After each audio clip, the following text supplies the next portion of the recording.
pas au restaurant et sur les tables à manger. Ça se passe pas là. Mais pas du tout, du tout. Il n'y en a pas. Quand on sait que Walmart, Costco, toute cette gang-là sont capables de rester ouverts, comment ça que les magasins de 15 000 pieds carrés et plus peuvent rester ouverts avec toutes les mêmes conditions qu'avant? Comment ça que les autres ne sont pas limités dans le nombre de personnes dans le magasin, les heures d'ouverture, les plages horaires qui seraient offertes? Comment ça que les autres n'en ont pas de contraintes? Moi, je vais vous le dire pourquoi. Monsieur le Premier ministre, c'est que vous n'êtes pas capable de les fermer parce que Walmart a les moyens de quitter le Québec si vous n'êtes pas fin avec lui. Walmart a les moyens de dire, de regarder bien comme il faut un ministre, payer un lobby pour ça, payer un lobbyiste pour ça, à 450$ de l'heure. Ça va coûter 15 000$.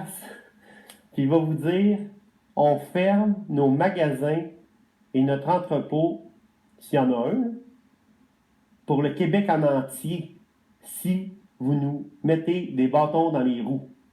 C'est pour ça que vous touchez pas à ces magasins-là. C'est parce que vous n'avez pas de courage. C'est ça, manquer de courage.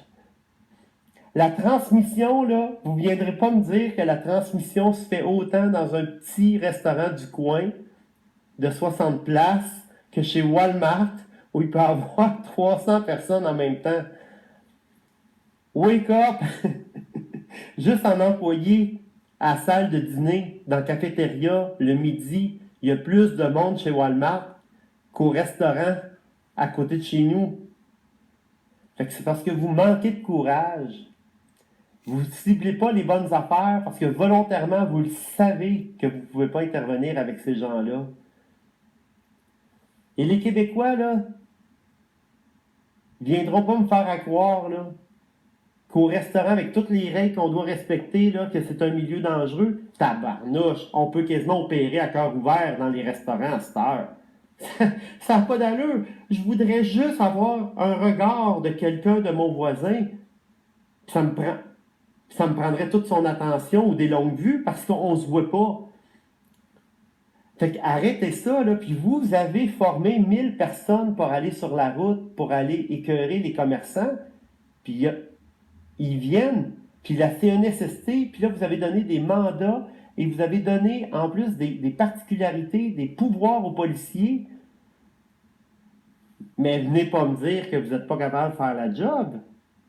Ce qui arrive présentement, là, je vous le dis, ce qui arrive, c'est que vous vous attaquez à des petits parce que vous manquez de courage.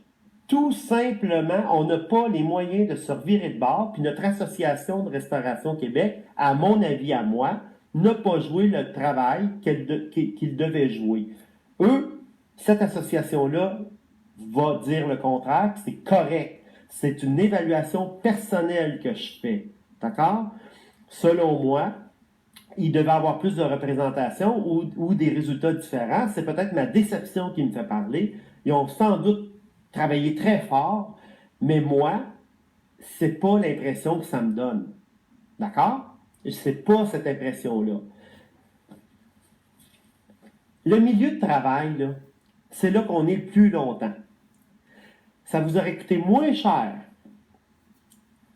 aider certaines entreprises à réorganiser leur plan de travail, prolonger les heures d'ouverture, exemple un entrepôt, faire travailler 18 heures par jour au lieu de 12 heures, exploiter les heures pour distancier les gens qui y travaillent, venir subventionner les entreprises par rapport à ça, si on veut subventionner absolument pour se faire oublier la merdouille qu'on est capable de leur faire, d'aider des entreprises comme la mienne à instaurer le télétravail, que moi j'ai déjà instauré depuis des années, donc j'ai même pas besoin de votre subvention, c'est déjà instauré chez moi, j'ai même